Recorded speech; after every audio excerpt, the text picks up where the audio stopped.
Excellent samedi à toutes et à tous et bienvenue dans ce Flash Info de TTV.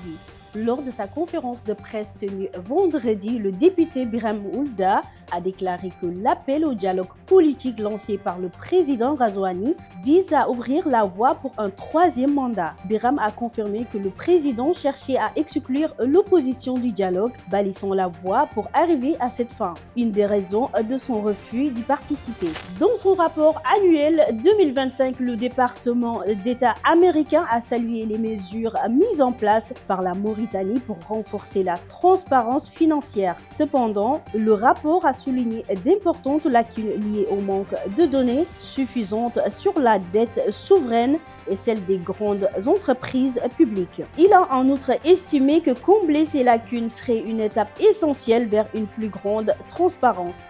Le ministère britannique du Commerce a révélé que le volume des échanges commerciaux entre le Royaume-Uni et la Mauritanie a atteint 187 millions de livres sterling à la fin du premier trimestre 2025, soit une augmentation de 53,3% par rapport à l'année précédente. Le rapport indique que les exportations britanniques vers Nouakchott ont plus que doublé, tandis que les importations mauritaniennes vers Londres ont diminué de 11,1%. Les autorités maliennes ont annoncé l'expulsion de 5 diplomates français de l'ambassade de Paris à Bamako, en réponse à une décision similaire du ministère français des Affaires étrangères expulsant des diplomates maliens de Paris. Une décision qualifiée par Bamako d'escalade injustifiée. C'était tout dans ce Flash Info. Ravi de nous avoir suivis. Retrouvez les informations continues sur nos plateformes fr.rademi.mr.